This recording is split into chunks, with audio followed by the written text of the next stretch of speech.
ትንሳኤ ለቤተ ክርስቲያን ምልክቷ ነው። ቅዱስ ጳውሎስ ምን ይላል መሰለሽ በመልእክቱ ክርስቶስ ካልተነሳ ወንጌላችን ከንቱ ነው ይላል። ክርስቶስ ከሞተና ከተነሳ በኋላ በአዲስ ኪዳን የሞትን ትርጉም ቀየረው። ሞት ስሙ አልተቀየረም እንጂ ግብሩ ትርጉሙ ተቀይሯል።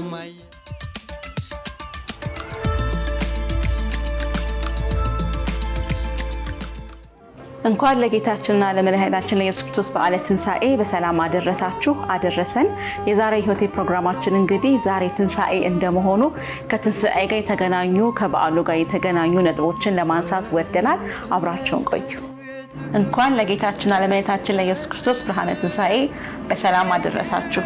እንግዲህ በዛሬ ህይወቴ ፕሮግራማችን ያከበርነው በዓል ዛሬ ያው እየተገባደደ ነው። በርግጥ ምን አንድምታዎች አሉት፣ አርብ፣ ቅዳሜ፣ እሁድ ላይ ምን ነገሮች ተከናውነው ነበር የሚለውን ለዚህም ደግሞ የትንሣኤ በዓል በተለይ ደግሞ ለምናከብረው ሰዎች ያለውን አንድምታ የሚያብራሩልኝ እንግዳ አብረውኛሉ። ዛሬ አብሮን ያለው እንግዳ እንግዲህ ግሩም ግዛው ይባላል። ግሩም በዓለማዊ ትምህርት የሲቪል ኢንጂነሪንግ ምሩቅ ነው። ለዚህም ደግሞ ሁለተኛ ዲግሪውን በመንገድና በትራንስፖርት የማስተርስ ዲግሪ ያለው በዚሁ በኢንጂነሪንግ ዘርፍ ማለት ነው። እንግዲህ ዛሬ ደግሞ ወደኛ ያገናኘን ዋናው ነገር በስነ መለኮት ተጨማሪ ዲግሪ ያለው እንደዚህም ደግሞ በዚሁ በስነ መለኮት የማስተርስ ዲግሪም አለው።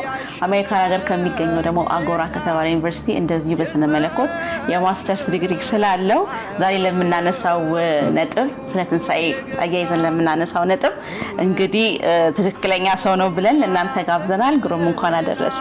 እንኳን አብሮ አደረሰ። እንግዲህ ያከበርነው ዛሬ ያለነው እንግዲህ ፋሲካ ላይ ነው። የትንሣኤን በዓል እያከበርን ነው። ያከበርነው በዓል ግን ያው ተያያዥ ሆኖ የመጣ ነው። ስለዚህ በተለይ አርብ ላይ፣ ቅዳሜ ላይና እሁድ ላይ አተኩረን አንድ ጥያቄዎች ጠይቀሃለሁ። መልካም። እንግዲህ ከስቅለቱ ልጀምር። እንግዲህ የስቅለቱ አንድምታ በተለይ ለሚያከብሩ ለክርስቲያኖች አንድምታው ምንድነው? የዛ ቀን ትርጉሙ ምንድነው የሚለውን በማንሳት እንጀምር። እንግዲህ የስቅለት በዓል በክርስቲያኖች በተለይም ደግሞ በኦርቶዶክስ ክርስቲያኖች በተለየ መልኩ የሚከበር የቤተ ክርስቲያን በዓል ነው። በዚህ ዕለትም የተከናወኑ ክንውኖች ወይም ደግሞ ጌታችን መድኃኒታችን ኢየሱስ ክርስቶስ ያደረጋቸው ተግባራት እጅግ በጣም ብዙ ናቸው።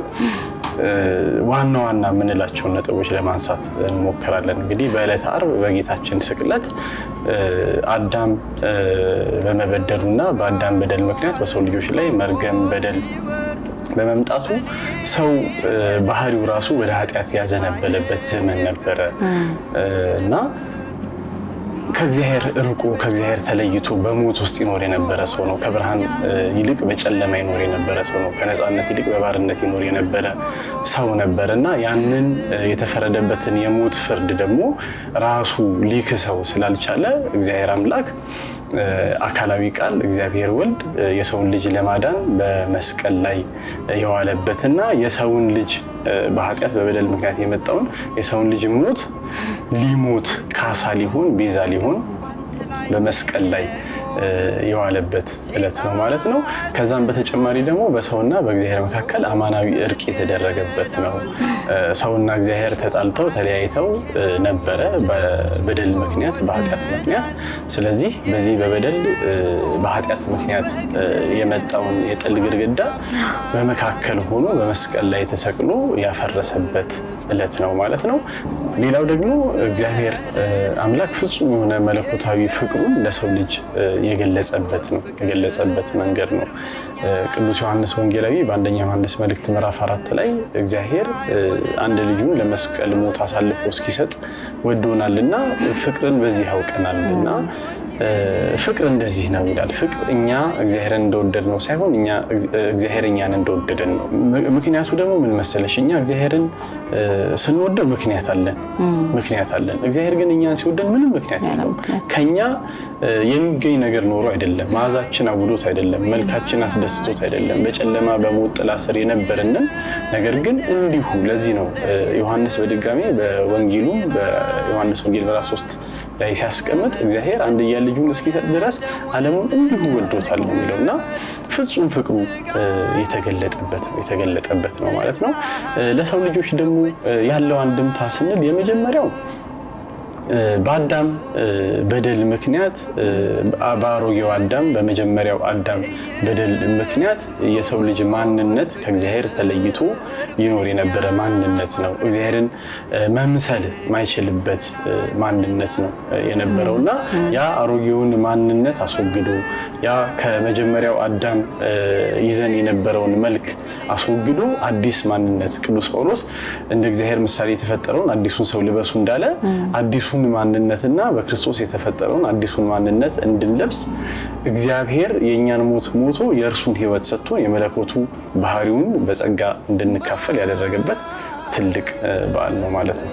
በጣም ነው ደስ የሚለው። እንግዲህ ከስቅለትን ስናነሳ ጌታችንና መድኃኒታችን ኢየሱስ ክርስቶስ በመስቀል ላይ ሆኖ የተናገራቸው ቃላት አሉ። እነዛ ቃላት ትርጉማቸው ምንድነው ለክርስቲያኖች? በጣም ጥሩ። ጌታችን መድኃኒታችን ኢየሱስ ክርስቶስ በመስቀል ላይ የሚሆን እንዲሁ በዚህ በምድር 3 ዓመት ከ3 ወር ሲመላለስ ሲያስተምር እንዲሁ በዋዛ በፈዛዛ የተናገራቸው ቃላቶች ወይም ንግግሮች የሉ። እያንዳንዱ ቃላትና ንግግር ትልቅ ምስጢር ያላቸው ለሰው ልጆች አርአያ ትምህርት የሚሆኑ ቃላት ናቸውና እነዚህም ከዛ የሚመደቡ ናቸው። የመጀመሪያው ንግግር አባቶ የሚያደርጉትን አያውቁምና ይቅር በላቸው። ይሄ በጣም ትልቅ ንግግር ነው። ክርስቶስ ወደዚህ ምድር ሲመጣ ለሰው ልጅ ካሳ ቤዛ ከመሆን ባሻገር ደግሞ አርአያ ሊሆን መምህር ሊሆን የሰራውን ሕግ ሰርቶ ሊያሳይም ጭምር ነው የመጣውና ክርስቶስ አባቶ የሚያደርጉትን አያውቁምና ይቅር በላቸው ሲል የመጨረሻውን የወንጌል ሕግ የሆነውን ፍቅርን እያስተማረ ነው። በአንቀጸ ብፁዓን በምንለው በዚህ በማቴዎስ ወንጌል ምዕራፍ 5 ላይ ጌታችን መድኃኒታችን ኢየሱስ ክርስቶስ ምን ያስተምራል? ኦሪት የሚወዷችሁን ውደዱ፣ የሚጠሏችሁን ጥሉ ብላ ታስተምር ነበር ይላል።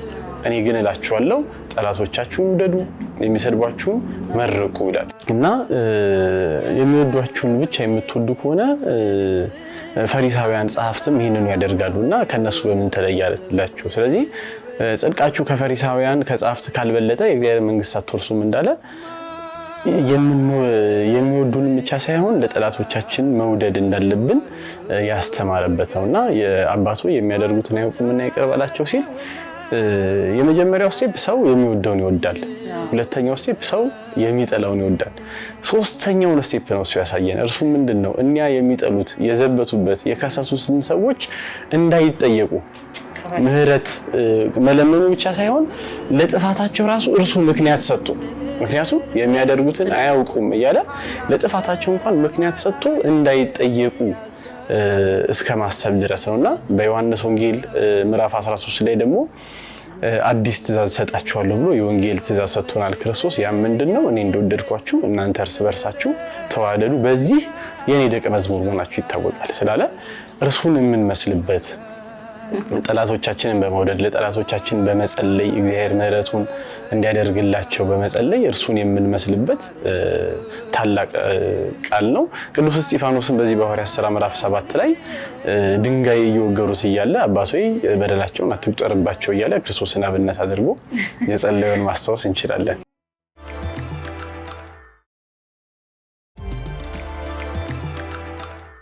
ሌላው ሁለተኛው ደግሞ በመስቀል ላይ ክርስቶስ የተናገረው አምላኬ አምላኬ ስለምን ተውከኝ የሚል ቃል ነው።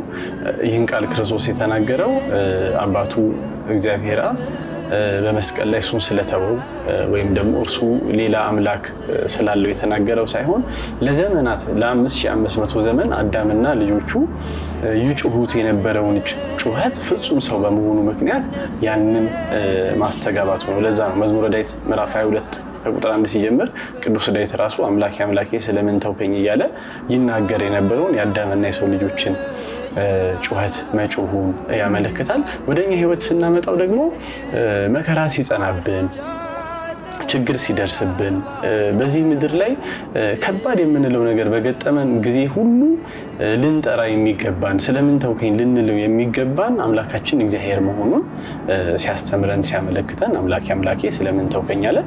ብዙ ምስጢሮች ቢኖሩትም ከዕለቱ ጋር ከተነጋገርን በቂ ነው። ሌላው ሶስተኛው ተጠማሁ ያለው ነው። በመስቀል ላይ ተጠማሁ አለ። እንግዲህ አፍላጋትን የፈጠረ ውቅያኖሳት በእጁ ያሉ ውሃን የፈጠረ እሱም ብቻ አይደለም ደግሞ ለዘላለም እንዳትጠሙ የሕይወት ውሃ ምንጭ በሆዳችሁ አፈልቃለሁ ያለ እርሱ ኢየሱስ ክርስቶስ በመስቀል ላይ ተጠማሁ አለ። ተጠማሁ ሲል አንድም ፍጹም ሰው ለመሆኑ የኛም ባህሪ አድርጎ በዚያ በመስቀል ላይ በነበረ መከራና በዚያ ሐሩር ምክንያት ፍጹም ሰው መሆኑን ሲያመለክት ተጠማሁ ብሎ ተናግሯል። አንድም ደግሞ የሰው ልጆችን ተጠማሁ የሰው ልጆችን ድህነት እንደው መዳናችንን ተጠማሁ እያለ መናገሩ ነው ማለት ነው። ሌላው አራተኛው ለእናታችን እመቤታችን ቅድስት ድንግል ማርያምና ለቅዱስ ዮሐንስ ወንጌላዊ የተናገረው ነው። እርሱ ምንድነው? ለድንግል ማርያም እነሆ ልጅሽ ብሎ ዮሐንስን ያመለከተበትና ለዮሐንስ ደግሞ እነኋት እናት ብሎ ያመለከተበት ነው። ቅዱስ ቄርሎስ የቤተክርስቲያናችን አባት ሲናገር ይላል በቅዱስ ዮሐንስ ተገብቶ ምሳሌ አድርጎ የተናገረው እኛን ነው። ስለዚህ ለእርሱ በስጋይ ባህሪ እናቱ የሆነችውን እመቤታችን ቅድስት ድንግል ማርያም ለኛ በጸጋ እናት ትሆነን ዘንድ መስጠቱን እኛም ደግሞ ለእርሷ ልጆች አድርጎ መስጠቱን ያመለክታል ይልና እንዲሁ ደግሞ በድንግል ማርያም የተመሰለች ደግሞ ቤተክርስቲያን ነች። ስለዚህ እናታችን ቤተ ክርስቲያንን ለኛ ሲሰጠን እኛም ለቤተ ክርስቲያን ሙሽራው ለተባለች ለክርስቶስ ሙሽራ ለተባለች ቤተ ክርስቲያን አደራ ሲሰጠን ነው። ያ ሁላችንም እንደምናውቀው አደራ ከባድ ነው። የሰው እንደ ኑዛዜ ማለት ነውና በተለይ ሰው ከተናገረው ነገር ሁሉ ቫልዩ ተሰጥቶት ብዙ ጊዜ በህይወታችን ውስጥ ሲሞት የሚናገረው ነገር ትልቅ ቫልዩ አለው እንደ ኑዛዜ ነውና እንግዲህ በዚህ ሰዓት ቤተክርስቲያንን ለኛ አደራ ሰጥቶናል። እኛንም ለቤተክርስቲያን አደራ ሰጥቶናልና ቤተክርስቲያንን እንደ እናት ድንግል ማርያምን እንደ እናት አድርገን እንድንቀበል በመስቀል ላይ እንደ ኑዛዜ ያለ ከባድ ለሰው ልጆች የተላለፈ መልእክት ነው ማለት ነው። አምስተኛው ደግሞ ከቀኝ ለተሰቀለው ወይም በቤተክርስቲያን ፈያታዊ ዘይማን በግዕዝ ነው በቀኝ የተሰቀለው ማለት ነው። ለእርሱ የተናገረው ቃል እርሱ እውነት እልሃለሁ ዛሬ በገነት ከኔ ጋር ትሆናለህ ብሎ የተናገረው ነው። እንግዲህ ይህንን ቃል በመጽሐፍም እንደተጻፈ ከአመፀኞች ጋር ተቆጠረ ተብሎ እንደተጻፈ ከወንበዴዎች መካከል ክርስቶስ ተሰቅሎ ነበርና በዚህ ጊዜ በቀኝ የተሰቀለው በደሉን አምኖ የራሱን በደል አስቦ እግዚአብሔርን ወይም ደግሞ አካላዊ ቃል ስግው ቃል ክርስቶስን በመንግስትህ በመጣ ጊዜ አስበኝ ብሎ በጠየቀው ጊዜ እውነት እልሃለሁ ዛሬ በገነት ከኔ ጋር ትኖራለህ ብሎ የመለሰለት መልስ ነው። ይህም ደግሞ የሚያመለክተው የክርስቶስ ምህረቱ ቸርነቱ እጅግ ሰፊ እንደሆነ የትኛውም ኃጢአትና በደል ከክርስቶስ ምህረትና ቸርነት ጋር ሲወዳደር ሚዛን የማይደፋ እንደሆነና ማንም ሰው በምንም አይነት በደል በምንም አይነት ኃጢአት ውስጥ ቢወድቅ ግን በደሉን አምኖ ኃጢአቱን አምኖ እግዚአብሔርን ይቅር በለኝ ቢል እግዚአብሔር ይቅር ሊል የታመነና ከኃጢአተኝነት ወደ ጽድቅ ሊመልስ የሚችል አምላክ መሆኑን ያመለከተበት ነው። በዚህ በትንቢተ ሕዝቅያስ ምዕራፍ 18 ላይ እግዚአብሔር እንደዚህ ይላል ኃጢአተኛው ይላል በኃጢአቱ በበደሉ ኖሮ ወደ ጽድቁ ቢመለስ አስቀድሞ የነበረውን ኃጢአት እቆጥራለሁን? አይደለም ስለ ጽድቁ የእግዚአብሔርን መንግስት ይወርሳል እንጂ እያለ ይናገራልና የሪቨርስም እንደዛው ነው። ሰው በጽድቅ ኖር ያለው እንዲህ አድርጊያለሁ እያለ ኖሮ ግን መጨረሻው ግን ከእግዚአብሔር መለየትና ኃጢአት ቢሆን ያ አስቀድሞ ይሰራ የነበረው ጽድቅ እንዲሁ ደግሞ አይቆጠርለትም ማለት ነው። ሌላው በስድስተኛነት የተናገረው ተፈጸመ ያለው ነው። እርሱም እንደተናገረ በሙሴ መጻሕፍት፣ በሕግ መጻሕፍት፣ በነቢያት መጻሕፍት፣ በመዝሙራት ስለ እርሱ የተጻፈው እንደሚሰቀል እንደሚሞት የሰውን ልጅ እንደሚያድን ዲያብሎስን እንደሚያስረው የተጻፈው ያ ሁሉ ትንቢት እንግዲህ ብሉይ ኪዳን ማለት ጥላው ክርስቶስ ነው። የትኛውም ከኦሪት ዘፍጥረት ምዕራፍ 1 ጀምረን ስናነብ የሚያመለክተው ክርስቶስን ነው። ወንጌልን ነው የሚሰብከውና ያ ሁሉ ስለኔ የተነገረው ነገር ተፈጸመ ብሎ የተናገረበት ነው። ሰባተኛውና የመጨረሻው አባት ሆይ ነፍሴን ላንተ አሳልፌ እሰጣለሁ ወይም አደራ እሰጣለሁ ብሎ ያመለከተው ነው። በዚህም ክርስቶስ ቅድስት ነፍሱን ከቅዱስ ሥጋው በፈቃዱ የለየበትና እኛም ደግሞ ነፍሳችንን አደራ መስጠት ያለብን ለእግዚአብሔር መሆኑን ከዚህ ቀደም ከክርስቶስ ሞት በፊት ሞት አስፈሪ ነበር። በሞት ነፍስን ይቆራኝ የነበረ ሰይጣን ነበረ። አሁን ግን ነፍሳችሁን አደራ ለምትሰጡት ለእግዚአብሔር አስታርቂያችኋለሁና ነፍሳችሁን ለእግዚአብሔር አደራ ሰጡ ብሎ ሲያስተምር ነፍሴን አደራ ላንተ እሰጣለሁ ብሎ የተናገረበት ነው።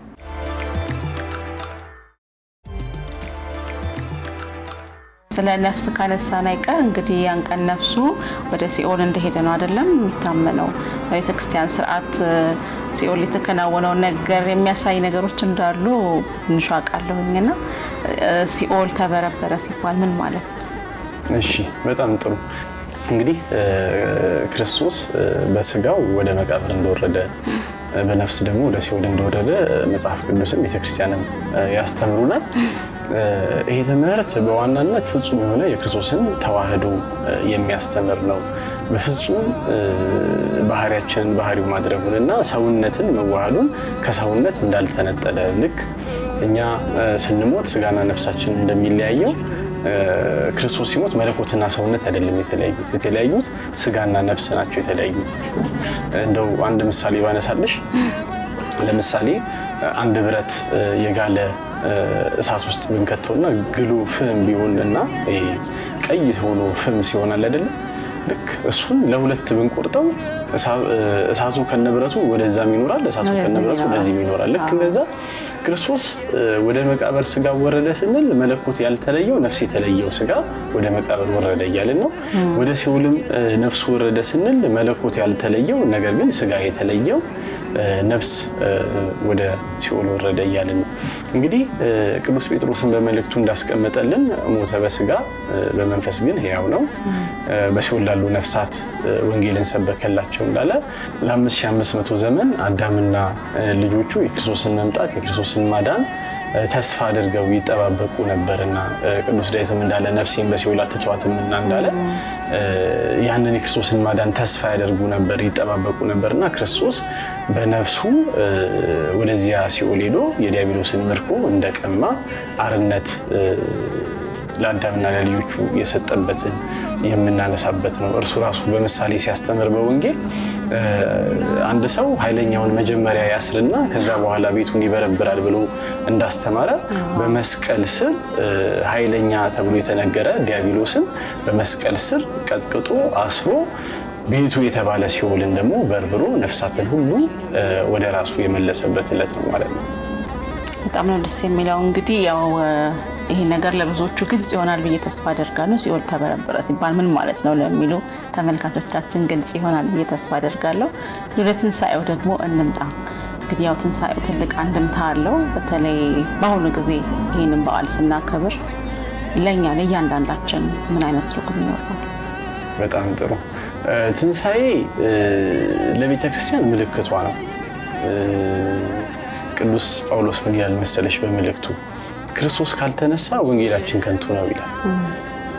ሞቶ ቀርቶ ቢሆን ኖሮ ከዛ ቀደም ሞተው እንዳለፉ ነቢያት ሞተው እንዳለፉ አበው ማለት ነበርና የክርስቶስ መነሳት የክርስቶስ ሞትን ድል መንሳት የክርስቲያኖች አርማ ልዩ ምልክት ነው፣ መገለጫ ነው፣ የሃይማኖቱን መሰረት ነውና የክርስቶስ መነሳት ትልቅ ለክርስቲያኖች ተስፋ የሰጠበት አስቀድሞ በኦሪት የነበሩ ሰዎች የሚሞቱት ለመሞት ነው። ስለዚህ በዚህ ምድር ረጅም ዕድሜ ቢኖሩ ይሻላቸው ነበር።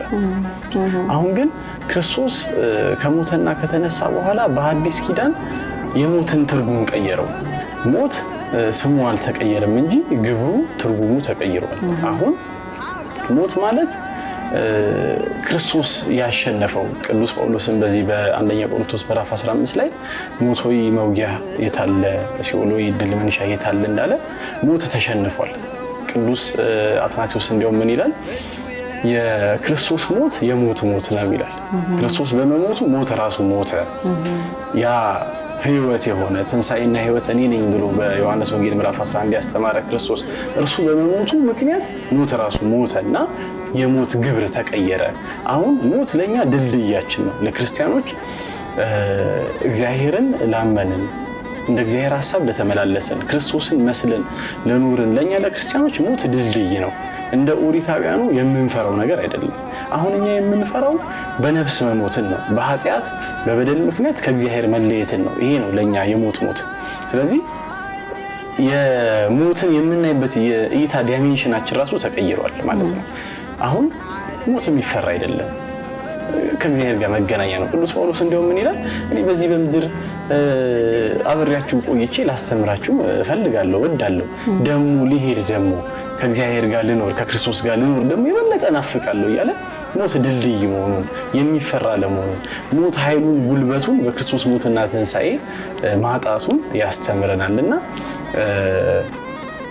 ለኛ ለክርስቲያኖች ያለው አንድምታ በጣም ትልቅ ነው። ልንፈራው የሚገባ ሞት የመጀመሪያውን ሞት በነፍስ በኃጢአት ምክንያት በበደል ምክንያት ከእግዚአብሔር ጋር መለየት የሚለውን ማሰብ የሚገባ ይመስለኛል።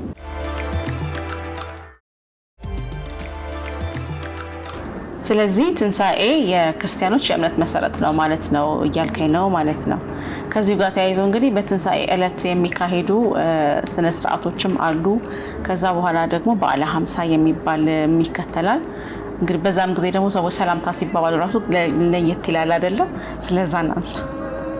ጥሩ እሺ። በቤተክርስቲያናችን ስርዓት እንግዲህ ሌሊት 6 ሰዓት ቅዳሴ ይገባል። በቅዳሴው የክርስቶስ መነሳት ዋናው ዜና ዋናው የወንጌሉ ማዕከል የክርስቶስ መነሳት ትንሣኤ ስለሆነ የክርስቶስ ትንሣኤ የሚበሰርበት ዲያብሎስ ድል መነሳቱ ሞት መሸነፉ የሚበሰርበት የትንሣኤው ቅዳሴ ይካሄዳል ሌሊት ከ6 ሰዓት እስከ 9 ሰዓት ባለው ማለት ነው።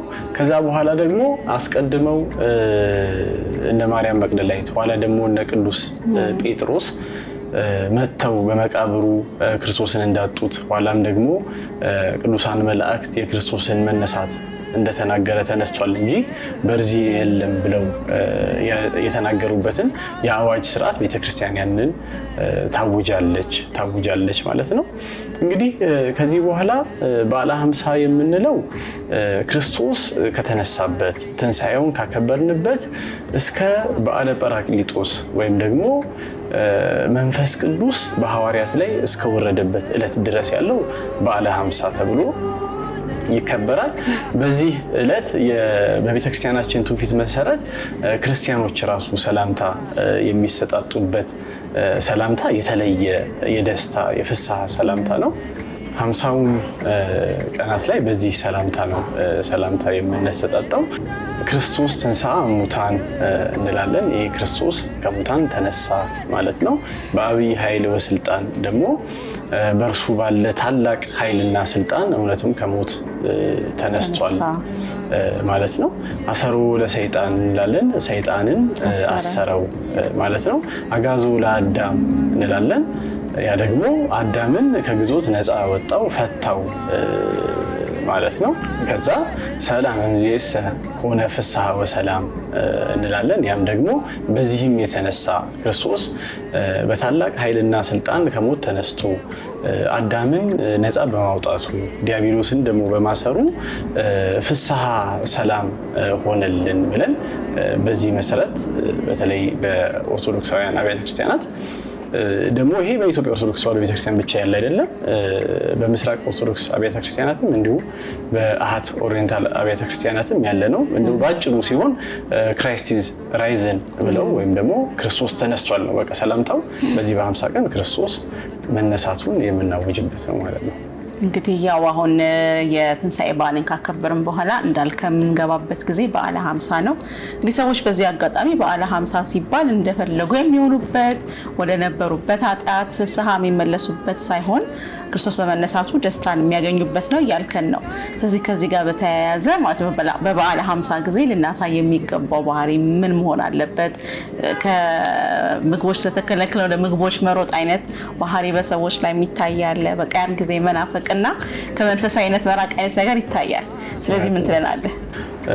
እንግዲህ እውነት ለመናገር ይሄ የተወሰነ በአንዳንድ ሰዎች ላይ ያለ ሚስ አንደርስታንዲንግ ነው። በተለይ ጾም ገባ ሲባል ጾም ወጣ ሲባል አብሮ የሚወጣ መንፈሳዊነት አብሮ የሚገባ መንፈሳዊነት ያለ ይመስላል። በእርግጥ ጾም ገባ ወጣ ሲባል ስለ ምግቡ ነው እንጂ ክርስቲያን ከኃጢአት ራሱን ለሚያርቅበት ጊዜ የለውም። ህይወቱን ሙሉ ከኃጢአት እንደራቀ ከእግዚአብሔር ጋር እንደሆነ የሚያሳልፍበት ወቅት ነውና ይሄን ባለ 50 ያ ለ55 ቀን ስንጾም የነበረበት መንፈሳዊነት የሚቀጥልበት እንጂ ምንም የሚጓደልበት ነገር አይደለም።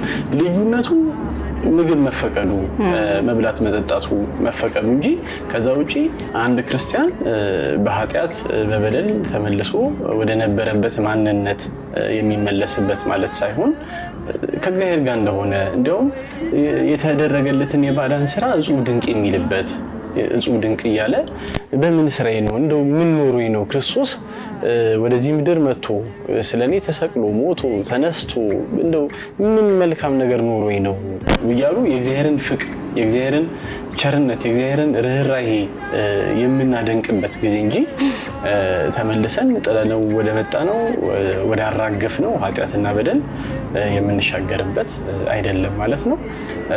ሐዲስ ኪዳን ወንጌል አንድ ነው ትእዛዟ፣ እሱም ፍቅር ነው። ፍቅር ከህግ በላይ ነው። ፍቅር የህግ ሁሉ ፍጻሜ ነውና ክርስቶስ ምን አለ? እኔ እንደወደድኳችሁ እናንተ እርስ በርስ ተዋደዱ ይላል። ስለዚህ እርስ በርስ መተሳሰብ፣ እርስ በርስ መዋደድ ክርስቶስ ከኛ ምንም ሳይኖር እንዲሁ ከፍቅሩ የተነሳ ኃጢአታችንን በደላችንን ይቅር እንዳለን ይቅር በለን እንኳን ሳንለው ኃጢአታችንን ይቅር እንዳለን እኛም ደግሞ የበደሉንን ሰዎች ይቅር እንድንል የበደሉን ሰዎች ቢሆኑ ደግሞ እግዚአብሔርንም የበደሉትንም ይቅር እንዲሉ ይህንን የምናስብበት የአንድነት ክርስቶስ ህዝብና አሕዛብን አንድ ያደረገበት ተራርቀው የነበሩ ሰማያውያንና ምድራውያን አንድ የሆኑበት እግዚአብሔርና ሰው የታረቀበት ትልቅ በዓል ነውና የእርቅ የአንድነት የሰላም የይቅርታ በዓል እንዲሆንልን እመኛለሁ። በጣም አመሰግናለሁ። እንግዲህ መልካም በዓል እመኝልሃለሁ። ተመልካቾቻችንም እንግዲህ ይሄንን መጨረሻ ላይ ያልከውን እርስ በርሳችሁ ተዋደዱ የሚለውንና የትንሣኤ ዋናው መልእክት ፍቅር ነው የሚለውን ይዘውታል ብዬ ተስፋ አደርጋለሁ። በጣም አመሰግናለሁ። እግዚአብሔር ያክብርልኝ። በዛሬው ህይወቴ ፕሮግራማችን ላይ እንግዲህ ትንሣኤን በሚመለከት በጣም ጠቃሚ ነጥቦችን አንስተናል ብዬ ገምታለሁ።